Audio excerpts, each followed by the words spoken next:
What is up, everybody? Welcome back to the GoodeBaker podcast. I'm Nick Baker, and across from me, Shane Good, Yo. and we are here to talk to you about some video games. Of course, first things first, I got to tell you to go over to our Spotify, Apple Music, and Google Play stores and look for the audio version of the podcast. Download that thing, listen to it all you want. You know, it's free. It's for you. Go over to our YouTube channel as well for the video version of the podcast. Make sure you keep up with everything that we have going on our Instagram and Facebook pages so you never miss a show. And on to the rest of the show. What have you been playing this week, man?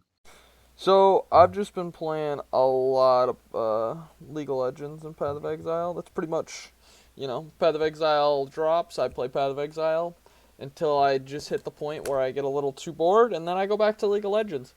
League of Legends is always in the week. I almost always. Even when I quit League of Legends is still a part of my gaming week.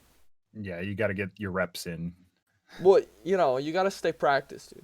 You gotta stay Right. practiced. Limber. Yeah, gotta get those fingers nice and limber. That being said, though, I did play like a Roblox Phantom Forces, which is like a Roblox Battlefield. Still got it, dude. I think I went like 26-2 or something like that with my. Oh, baby. Oh So yeah. what you're telling me is you're totally ready for Battlefield 6 later this year. Correct. I am so ready for Battlefield 6 that Hell to the motherfucker, yeah. exactly, dude. Doesn't Yeah, matter. baby. Console, PC, I'm there. We're there. It's on. That's right. Crossplay hopefully involved there. Come on, Yeah. DICE, don't fuck us on this. Right. You know what I mean? Come on. But But what have you been playing, dude? so I have been playing NBA 2K21. Ooh. I'm a sports fan, as anybody that's listened to this podcast knows. I play a lot of Madden, but I have recently purchased NBA 2K21. I've played a few of the other games before this, but this is definitely the best iteration so far as like graphics and mechanics. Mhm. Man, it's got me hooked. I love playing this game. It's got such a good grind loop for getting your character up to snuff. I think I have like a overall like 73 rated character right now. So he's pretty much a scrub, but I made the starting lineup for the Celtics, so that's pretty sick. Mhm. Hitting those threes every fourth game. Nice. My guy's terrible, but it's a learning process, and I really dig the it has a low barrier entry, but it has a huge skill ceiling that you can master the game at. So I'm really excited to get more into that and finally be scoring more than 10 points a game. I mean, that sounds pretty cool. I don't know too much about like how it works, the mechanics and stuff like that, but I have seen a lot of people or a decent handful of people say that the game is really good in comparison to like other ones, and usually people talking about like they wish that Madden would kind of like take the approach of like I don't like I said I don't know too much, but I guess like the career mode or something in that game is like really good. Yeah, it does. It kind of weans you in with the college game and making you feel like a supreme badass as far as like playing in the college level. Your character is actually really well off in the early stages of the game as far as career mode goes. And then they But fuck then they you. kind of you get drafted and you're a complete scrub compared to these starting lineup players in the NBA, which makes a lot of sense. You're a I rookie, so I it don't feels know about real. that. Dude, Pritchard is making some of these kids look like friggin' 35-year-old men look like little children with his ball handling skills, all right? I know, but my guy he cannot handle his own balls, man. It's Oof. not good. Oof. But we're getting better. But yeah, the technical side of things, you use the right stick to pretty much dribble or control the ball in a multitude of ways. Yeah, pulling back is a back step, pushing forward is a crossover, Mhm. tilting from side to side will you know dribble the ball in between your legs and like behind the back and stuff like that to try and cross up your opponent. uh, you can triple threat somebody, so if you gain a pass and you can kind of step in certain directions to kind of feign going in a different direction. You can see your opponent, whether or not they move to a certain way. You can get them off their balance and take it straight to the hole. So it has a like I said, a really high skill ceiling that I'm excited to try and reach, Mm-hmm. because it's unlike any other sports game I really play. Obviously, I like I said, I play a ton of Madden, and that's pretty much, you know, pick your play, get your guy, run down the field, and the basic idea is just to avoid everybody, take it to the end zone. But this is like, it's a strategy. You gotta drop plays, get people in the right position, set up picks yourself. You're not always the scorer, so it's a completely different aspect. And obviously, basketball is a completely different game, so it's a lot of fun. Yeah, it sounds like it's a lot of fun. Like I said, I haven't played that particular game a ton, but I have heard reviews and people talk about it. Obviously, you guys, so it does sound like it's pretty in depth, especially for looking back, sports games haven't exactly been crazy in depth, and then to just come forward, 5 to 10 years, it's like you're playing. You know what I mean? Like you're Yeah. playing. Yeah, it's so realistic, and the sometimes too realistic in my opinion. The momentum is just unreal, how they've captured just how it feels to, run into somebody, or especially with the haptics of the PS5, the stamina gauge affects the uh, tension on the triggers for your boost for your run. So you have like a turbo button like in any other sports game Hmm. that you can kind of put on an extra bit of gas to get to the hole or whatever. But if your player is significantly fatigued, then that trigger is harder and harder to pull back, and it kind of simulates that tension that your character is feeling. So it's really interesting, and I like where they're going with it, and I like to see that 2K, being not really typically a partner with Sony, is actually taking the haptics seriously. So that kind of gives me a little bit of hope for the future for how people actually use those systems for the controller. For sure. But with that said, I've also been playing a little bit of Warzone, but fuck that. We're on to the breakdown. We have 6 stories this week for the breakdown.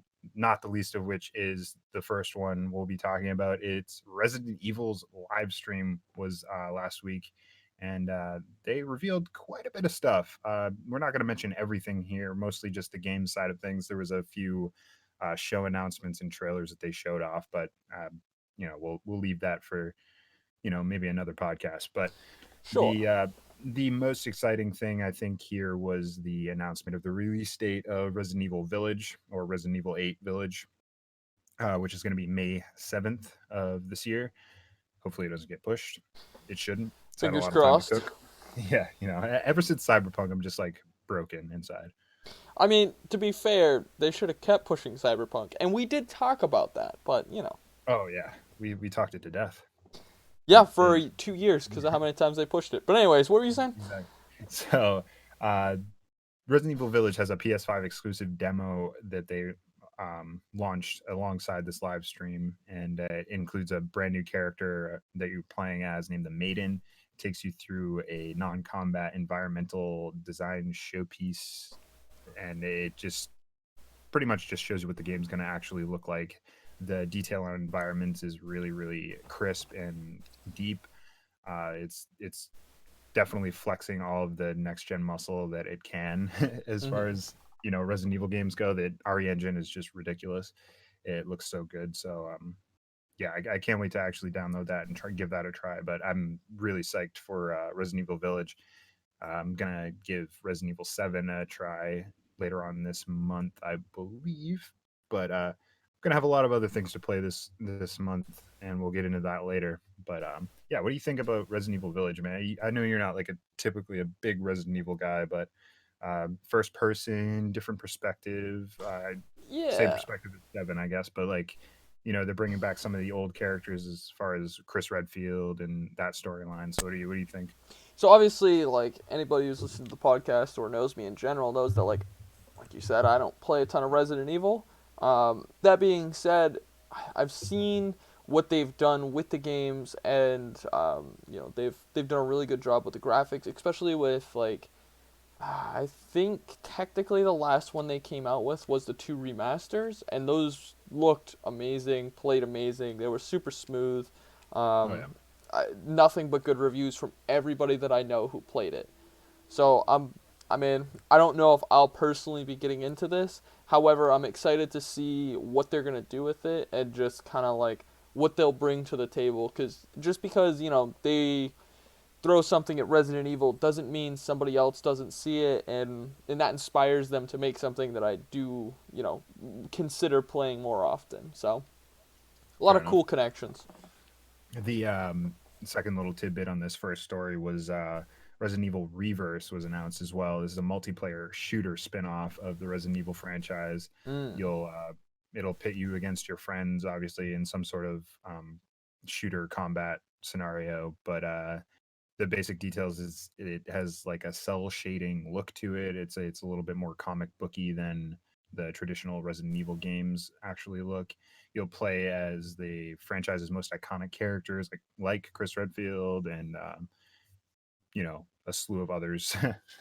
Sure. But yeah, so that one didn't look as good. Like I said, the Resident Evil Village is the main event of this one and that release date, obviously. But um, yeah, like, looking to the future of Resident Evil, maybe the reverse will actually kind of change how multiplayer uh, parts of Resident Evil games are operated.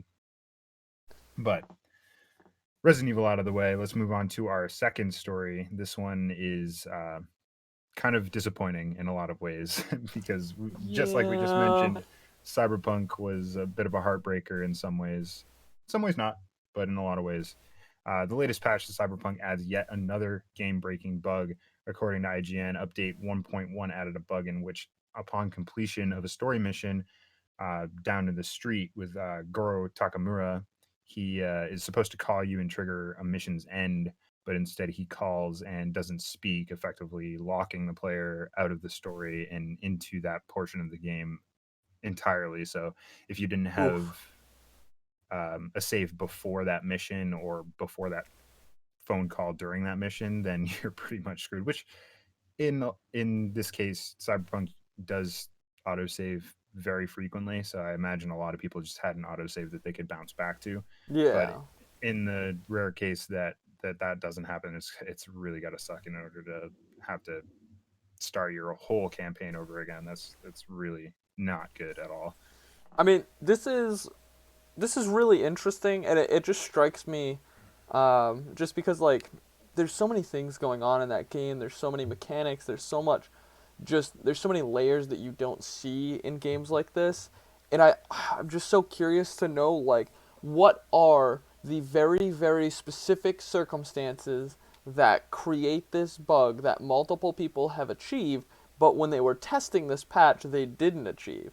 You know what I mean? Like it Yeah, just it gets me. Like, does fucking Heather have to be on the left side of the street and then get hit by a car at exactly like 42 hours and 10 minutes into the game, and then this guy calls at the same exact second, or like is it right. just a lot more simple? I'm always just so curious when it comes to bugs like this. Yeah, exactly. I have the same thought anytime. Like the quality control was just not on their A game for this one. Just Yo. clearly letting something slip. But it must be really difficult in order to like quality check every single part of an like 100+ hour RPG. So I can see where the hairs are split there. But yeah, it does suck to add a bug that wasn't there previously. Mm, Um, Especially with their that current controversy. Yeah, absolutely, absolutely. It's a bummer. It's a bummer, but hopefully Cyberpunk gets better and they have rolled out their patch update list for this year, Hmm. saying that the PS5 and Xbox Series X versions of the game are going to be launching later this year. So I'll probably jump back on when Nice. those come out. You know what? You know what's not a bummer? What's not a bummer, man? Dude, what's not a bummer is this little tidbit of Hitman news that we have. All right, you're talking about our third story of the week. Yeah, that one. The Hitman developers, IO, what the hell is that? IO Interactive, right? Oh yeah, Oh, yeah. IO Interactive says that the new Bond game will star entirely original Bond.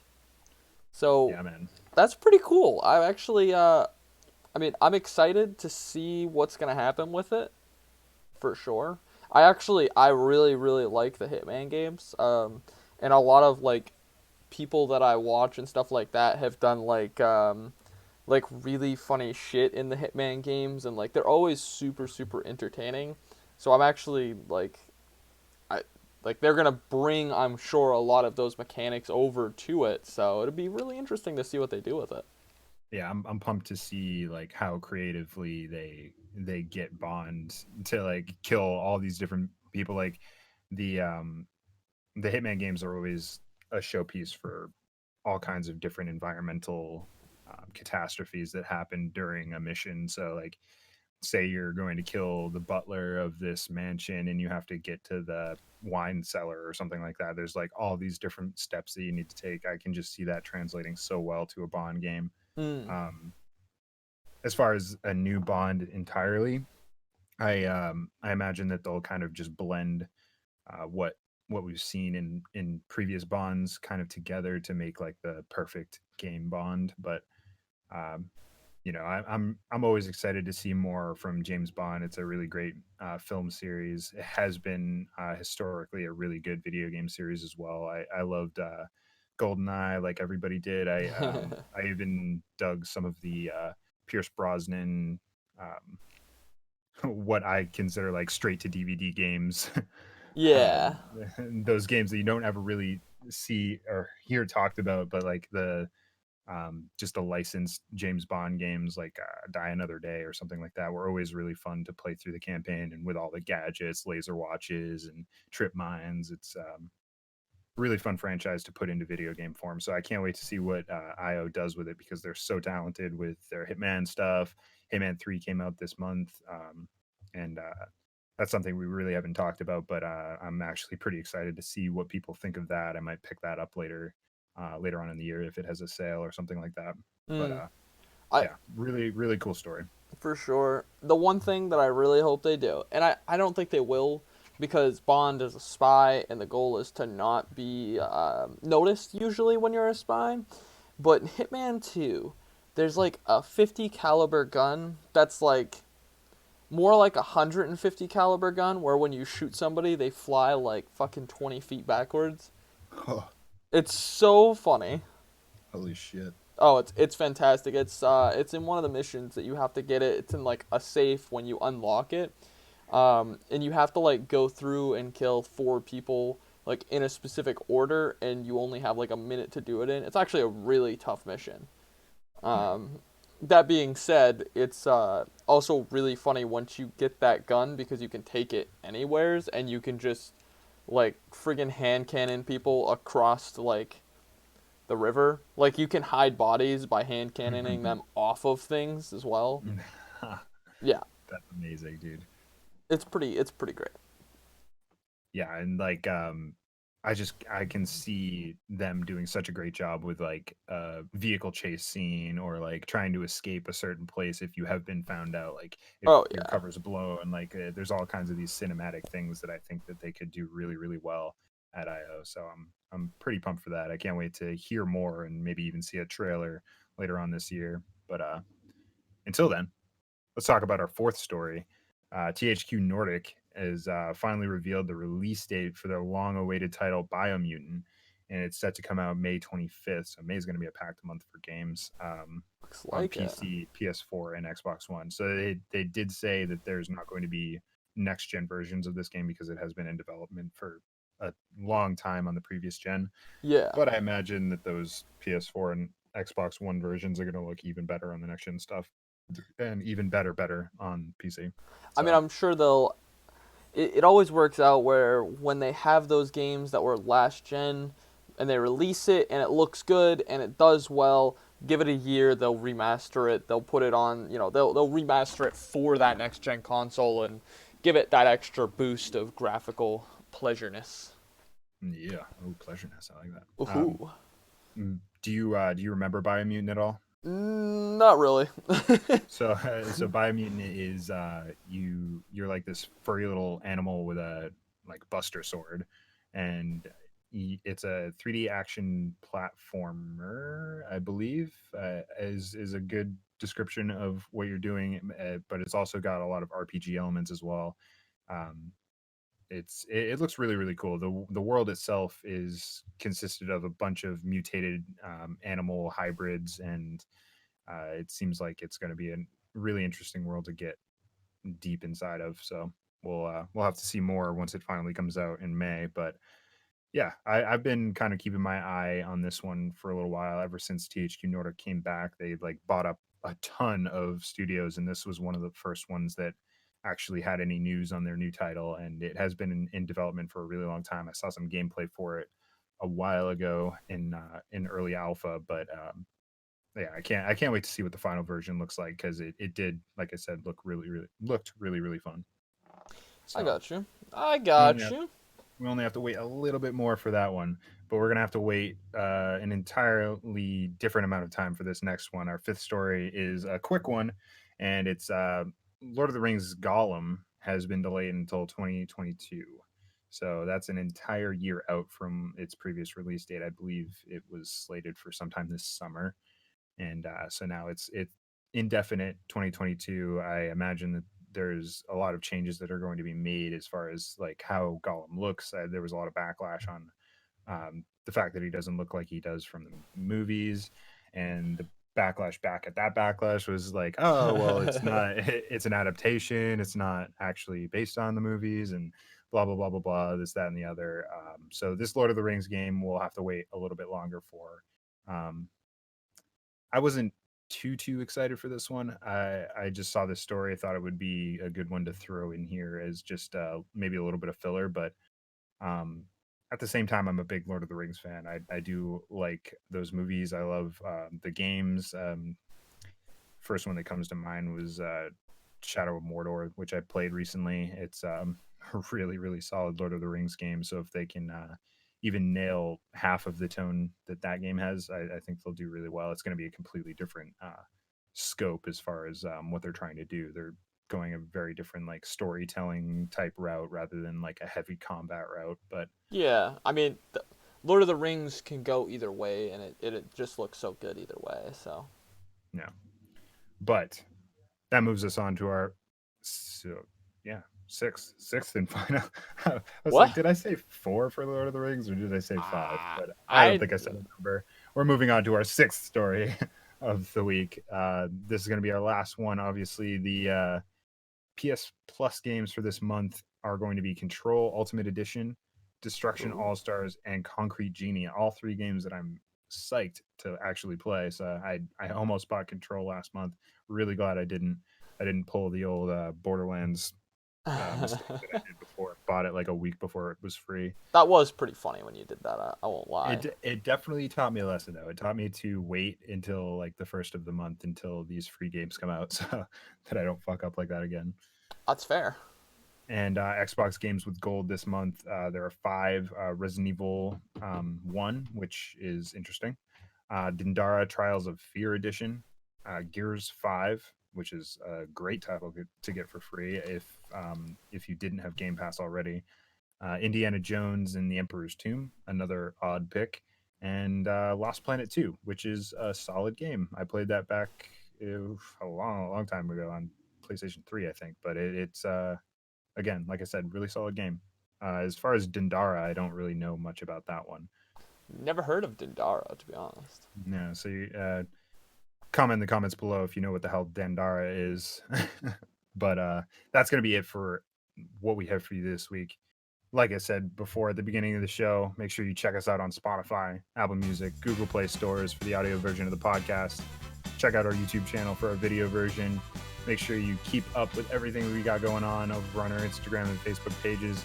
And we will see you next week. We love you. Peace. Peace.